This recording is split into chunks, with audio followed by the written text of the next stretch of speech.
2 लाख का जुर्माना देना पड़ेगा साहब अगर नाम छिपाया। उत्तराखंड में धामी सरकार का इससे बड़ा, इससे विस्फोटक फैसला नहीं हो सकता। बहुत बड़ी खबर है कांवड़ यात्रा को लेकर। अभी अभी मुझे खबर मिल रही है कि 2 लाख का जुर्माना देना होगा अगर नाम छिपाया। मालिक का नाम कांवड़ रूट पर।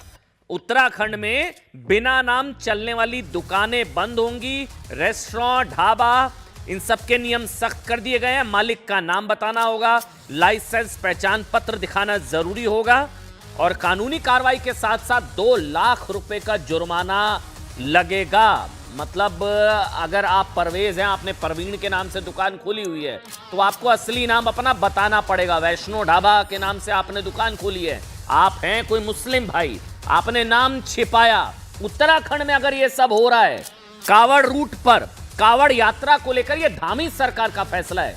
यूपी में इस तरह का फैसला नहीं है, यह धामी सरकार मतलब उत्तराखंड।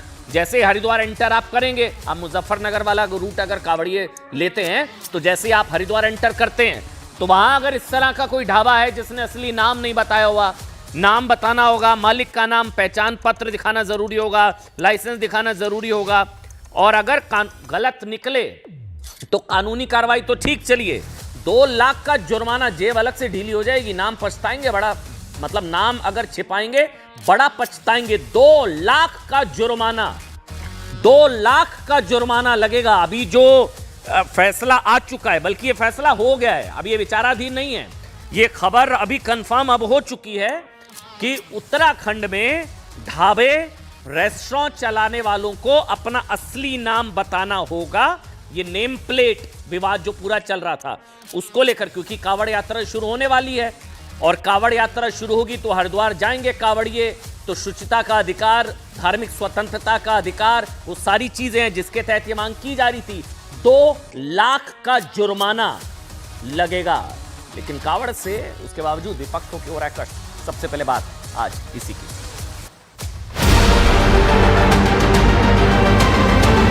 कांवड़ यात्रा के लिए सुविधा प्रदान करती है तो उसमें कोई आपत्ति नहीं है, लेकिन दूसरी बात यह है कि कांवड़ यात्रा के माध्यम से आप एक नफरत का माहौल पैदा करें समाज में, वो उचित नहीं है। जिसको गुस्सा कर रहे थे, गाली दे रहे थे, उसका नाम गोपाल है। अब बात आइए, आप इस मुल्क में इस तरह का नफरत फैलाई जा रही है। योगी सरकार के आने के बाद दृश्य बदला है। अब यात्रियों के सम्मान की व्यवस्था भी होती है और उनकी सुरक्षा की चिंता भी की जाती है। कांवड़ यात्रा के नाम पे बहुत सारे गुंडों का समूह होटल मालिकों के पैंट उतार रहे हैं, निक्कर उतार रहे हैं। यहाँ पर चेक किया जा रहा है कि आखिर यहाँ पर कौन है, इसको बेचने वाले का नाम क्या है, नाम पूछा जा रहा है। समाज के अंदर एक विद्वेष की दीवार खड़ी कर, ये बहुत गलत हो रहा है।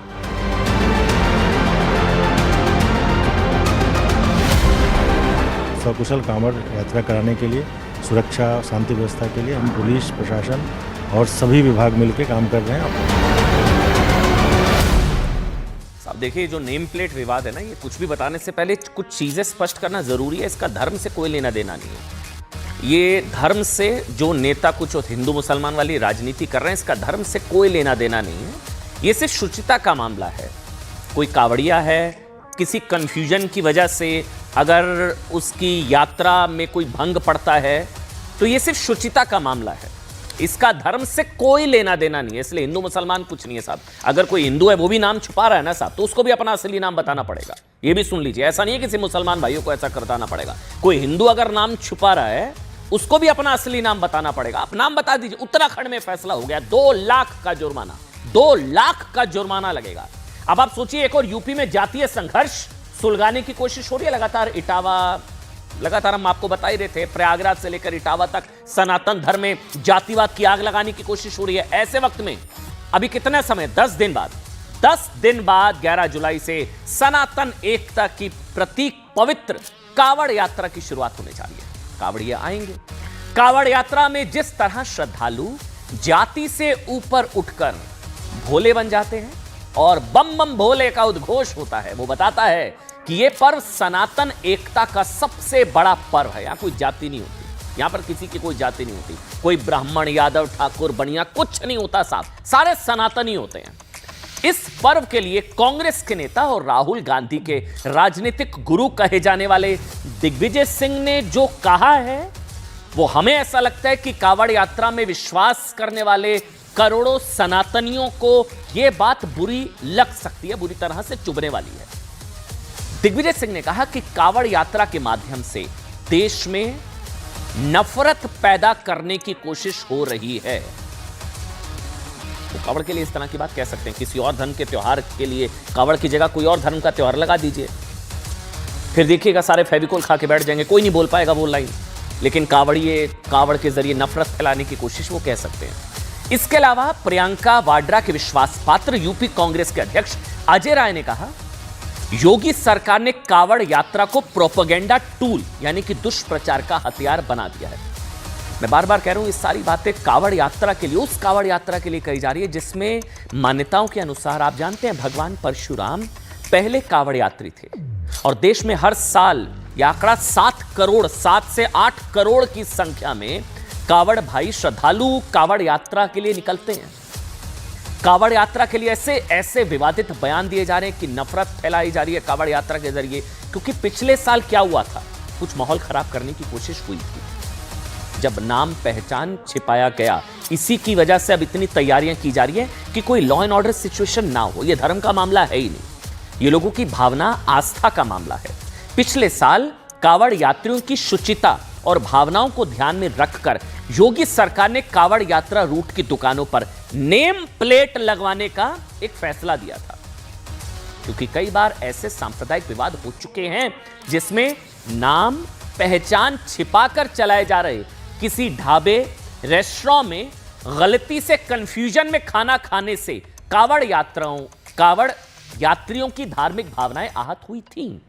बाद में पता लगा इस साल भी उसी तरह से कुछ हिंदूवादी संगठन अब निकल चुके हैं कावड़ रूट पर। लगातार रिपोर्ट सारी हमारे रिपोर्टर्स भेज रहे हैं जगह जगह कि नाम छिपाकर ढाबा चलाने वालों को असली नाम बोर्ड में लिखने के लिए वो लोग कह रहे हैं, मांग की जा रही है साहब कि कावड़ यात्रा के रूट में दुकानदार अपनी तरफ से अपना असली नाम लिखें। इसके लिए कावड़ रूट वाली दुकानों पर हिंदू संगठन देवी देवताओं की मूर्तियां रख रहे हैं, भगवा झंडे लगाए जा रहे हैं साहब। इसी को लेकर कांग्रेस ने कहा है कि कावड़ यात्रा के माध्यम से ये सारी चीजें हो रही है ना, ये देश में नफरत का माहौल पैदा करने की कोशिश हो रही है, नफरत का माहौल। इस पर बीजेपी ने क्या कहा? बीजेपी ने कहा कि कांग्रेस हिंदुओं से नफरत करती है। दिग्विजय सिंह का साहब का कहना है कि कावड़ यात्रा का इस्तेमाल नफरत फैलाने के लिए किया जाता है। यह उस पार्टी की ओर से हैरान करने वाली बात नहीं है जिसने हिंदू आतंकवाद और हिंदू तालिबान जैसे शब्दों का इस्तेमाल किया है। वैसे ऐसा पहले भी नहीं, इससे पहले महाकुंभ आया था तो महाकुंभ को लेकर मल्लिकार्जुन खड़गे जो कि पार्टी के अध्यक्ष हैं, उन्होंने किस तरह से मजाक उड़ाया था आपको याद है? जब उन्होंने कहा था डुबकी लगाने से पेट भरता है क्या, डुबकी लगाने से गरीबी दूर होती है क्या। दो ही आस्था के सबसे बड़े पर्व है ना साहब, एक महाकुंभ और एक कावड़। मतलब ये इत्तेफाक हो सकता है, संयोग हो सकता है। जब महाकुंभ आया तब महाकुंभ का मजाक उड़ाया गया कांग्रेस पार्टी की तरफ से। मतलब जाति की पहचान से ऊपर उठाने वाले सनातन धर्म में दो पर्व होते हैं, एक महाकुंभ, आस्था का इतना बड़ा मेला, करोड़ों की संख्या में लोग डुबकी लगाते हैं। तब मल्लिकार्जुन खड़गे ने क्या कहा था महाकुंभ को लेकर, आपको याद है? डुबकी लगाने से पेट भरेगा क्या, डुबकी लगाने से गरीबी दूर होती है क्या? किसी ने पूछा था इफ्तार करने से होता है क्या? ये सब कभी कहा इफ्तार के बारे में ऐसा। लेकिन अब महाकुंभ को लेकर हमले बोले गए, आज कावड़ को नफरत से जोड़ने की कोशिश की जा रही है। सुनिए। ऐसा है, ये राज्य सरकार अगर कावड़ यात्रा के लिए सुविधा प्रदान करती है तो उसमें कोई आपत्ति नहीं है, लेकिन दूसरी बात यह है कि कावड़ यात्रा के माध्यम से आप एक नफरत का माहौल पैदा करें समाज में, वो उचित नहीं है। ये तो पहले से भी चला आ रहा था। जो जिसकी मीट मांस की दुकान थी वो भी लोग जब कांवड़ यात्रा शुरू थी तो स्वयं से वो लोग अपनी दुकान को बंद कर लेते थे, हटाते थे कि कहीं पर भी हमारी तरफ से कोई उसमें व्यवधान ना हो। वो पहले से चली आ रही चीज़ें, कोई नई बात नहीं है। ये केवल उसका प्रोपगंडा कर रहे हैं, मार्केटिंग कर रहे हैं। साहब हास्यास्पद क्या है? हास्यास्पद ये होता है कि जो नाम छिपाने की बात करते हैं वो तो सेकुलर है, लेकिन जो नाम बताने की बात करते हैं कि सच अपना नाम बता, तो वो लोग कम्युनल हो जाते हैं। मतलब ये हैरानी की बात है कि देश में उन लोगों को सेकुलर कहा जाता है जो नाम छिपाकर, पहचान छिपाकर कांवड़ यात्रियों की भावनाओं से एक तरीके से खिलवाड़ कर रहे हैं, जाने अनजाने कंफ्यूजन रखते हैं। लेकिन कांवड़ यात्रा की कड़ी तपस्या के दौरान शुचिता और शुद्धता, ये तो शुद्धता का अधिकार है साहब। शुद्धता की मांग करने वाले कांवड़ियों के साथ जो लोग खड़े होते हैं उन्हें सांप्रदायिक बता दिया जाता है। ये नया भारत सोचिए, मतलब नाम छिपाना सेकुलर, नाम बताना कम्युनल।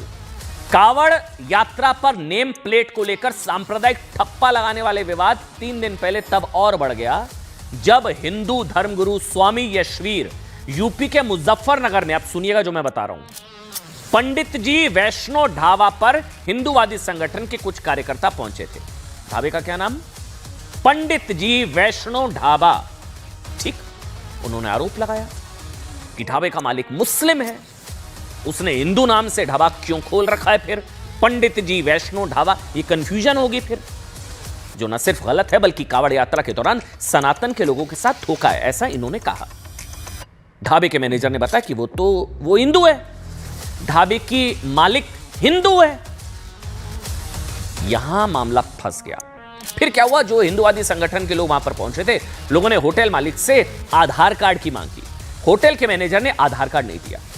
बताया गया कि आधार कार्ड देने में टालमटोल करने पर जब हिंदूवादी संगठनों ने पेमेंट के लिए क्यूआर कोड होता है ना, क्यूआर कोड, जब आप किसी शॉप पर जाते हैं क्यूआर कोड स्कैन करते हैं, जब क्यूआर कोड स्कैन किया तो ढाबे मालिक की पोल खुली।